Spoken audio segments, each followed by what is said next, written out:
My motivation for doing this video was three things. One was that I don't think anyone's ever written a song from a cross-dresser's point of view.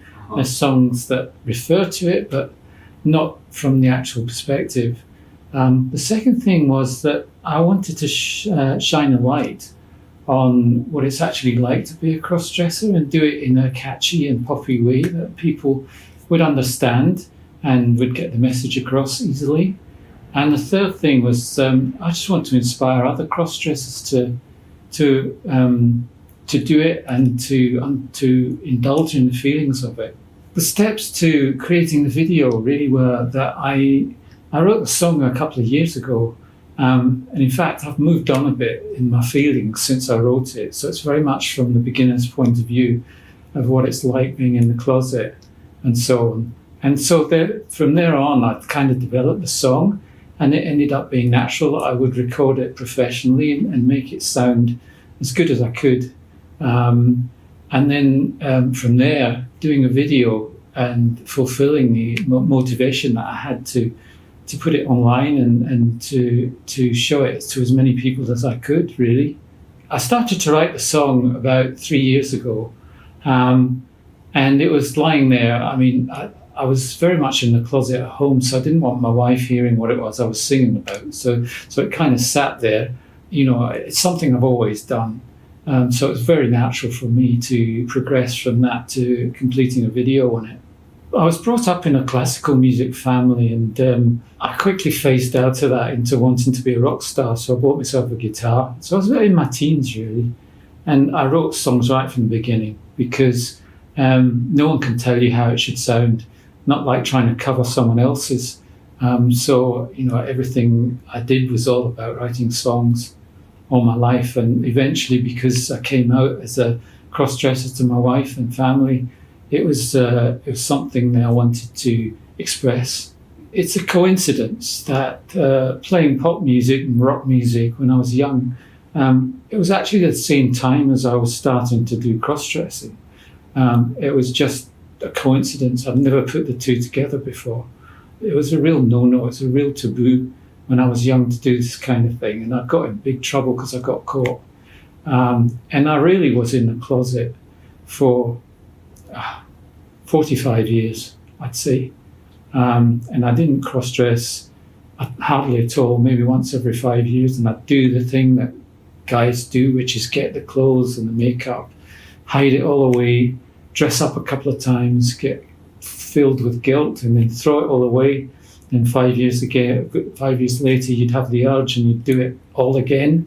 And I went through that for so long. And eventually, my children had grown up, and I was at home, and various things happened in my life. And I decided that I was going to do this. And I announced it to my wife. I wasn't that tactful about it, but we've worked through it. And I had permission from her and myself to do this without guilt. So in the video, I'm eating Vegemite on toast with grapes, and so is my alter ego, the guy who played the male me, who I'm trying to conceal. But I wanted to make a big link between the two of us, just to keep reinforcing that it was actually the same person, even though we're not identical. I used an actor to play me because I don't want people recognizing me, because I'm out to my wife and kids, but I'm not out to the world as a whole. And there are people who work with me who know me as a man who would never guess that I was doing this kind of thing, and I don't want them finding out. I was very happy with the outcome of the video, and everyone who's seen it has been really impressed by it. So I'm happy, but it isn't the original vision that I had.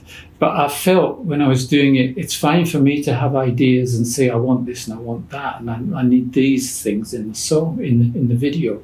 It's not what I expected originally, but it's turned out very well. I haven't seen Tina on video before. I've seen myself in the mirror. I've seen gazillions of photos of myself. I've been on Skype with friends and that kind of thing. But I have to say I liked it. You know, the thing about what I do is it's all about how you look.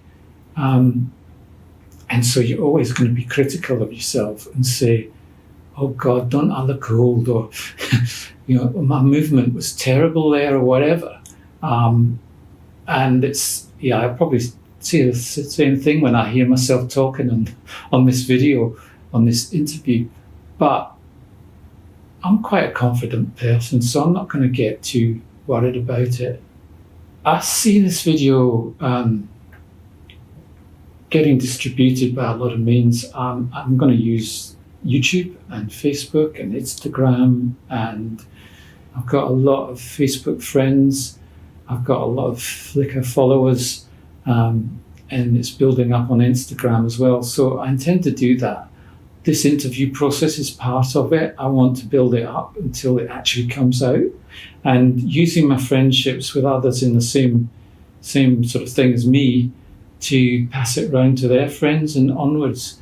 I can only try. I can only hope there's some kind of viral thing goes on, but it may not happen. I don't mind. I'm trying to get a message across to people. It's more important than my personal fame or gain or anything like that.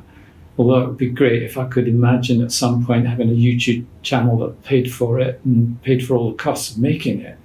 But that's not why I'm there.